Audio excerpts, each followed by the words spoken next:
सभी को नमस्कार। जय श्री राम। मैं विमल सिंघल उर्फ गुरुजी, जिला प्रभारी राष्ट्रीय शिव शक्ति सेना रामपुर। आज एक मुद्दा थोड़ा भारत के कानून के ऊपर लेके आया हूँ मैं। ये देखिए, हमारा भारतीय संविधान है, भारत का संविधान। I love constitution of India. मुद्दा ये है कि आज के डेट में एक टीईटी टेट परीक्षा जो टीचर्स के लिए ज़रूरी कर दी गई है,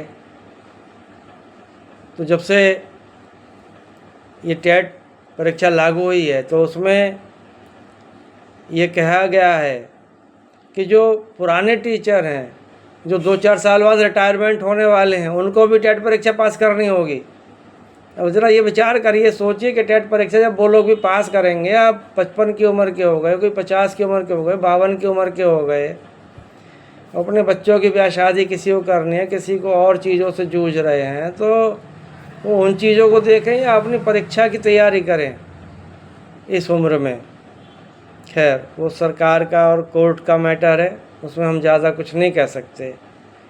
मगर मुद्दा यह है कि अब आगे हम देखते हैं कि हमारे माननीय सांसद महोदय हैं, माननीय विधायक महोदय हैं, माननीय मंत्री जी हैं, उनके लिए कोई भी शैक्षिक योग्यता आवश्यक नहीं है। वो कोई भी पढ़ाई करें ना करें, अनाड़ी हों, खिलाड़ी हों, पढ़े लिखे हों, अनपढ़ हों, सब चलेगा। अब ये चीज़ है कि एक सरकारी जो माली है, एक चपरासी है, एक माली है, बाग में जो पानी वानी देने का, पेड़ों को सिंचाई करने का काम करता है, एक एसडीएम का ड्राइवर है, एक किसी भी सरकारी विभाग का ड्राइवर है। छोटी सी बहुत पोस्ट होते हैं ये, इसलिए मैंने इनको लिया है। इनके लिए भी एक सरकारी जो नौकरी प्राप्त करने के लिए एक जो है निर्धारित न्यूनतम योग्यता होती है, और न्यूनतम एज लिमिट, अपर एज लिमिट भी होती है। परंतु किसी भी इलेक्शन लड़ने के लिए कोई भी योग्यता नहीं होती है, ये ठीक नहीं है।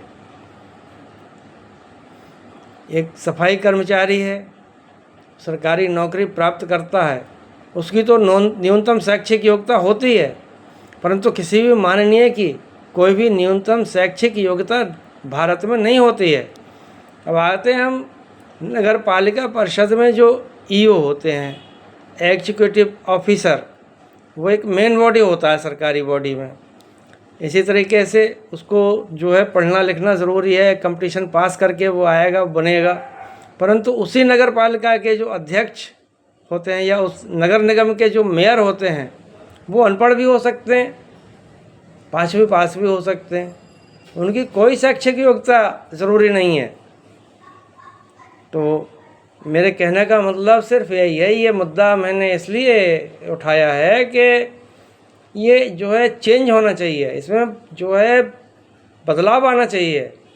इसमें जो नियम कानून ऐसे बनने चाहिए जो कि शैक्षिक योग्यताएँ उनके लिए भी निर्धारित हों।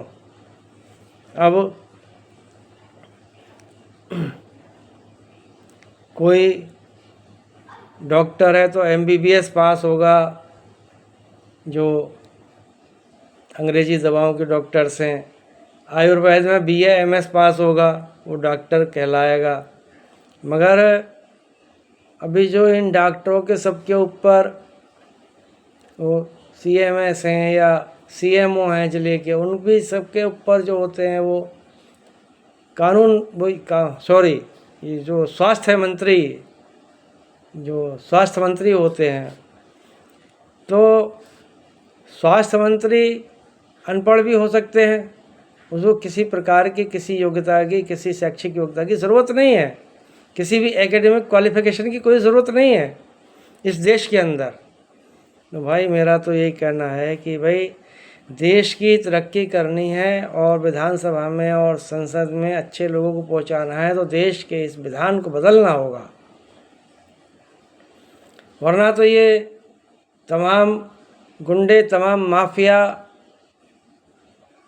जो पहुंचते हैं संसद में और विधानसभा में, वो पहुंचते रहेंगे। इस तरीके से ठीक नहीं रहता है। अब बात करते हैं एक वकील की। एक वकालत की प्रैक्टिस करने वाले एक वकील को LLB की डिग्री होना अनिवार्य है, परंतु वहीं अब कानून मंत्री बनने के लिए हमारे देश में किसी भी एकेडमिक क्वालिफिकेशन की कोई भी आवश्यकता नहीं है। अब आते हैं हम इस पे कि एक पोस्ट ऑफिस में पोस्टमैन होता है जो डाक बांटने का छोटा सा कार्य करता है, उसको भी एक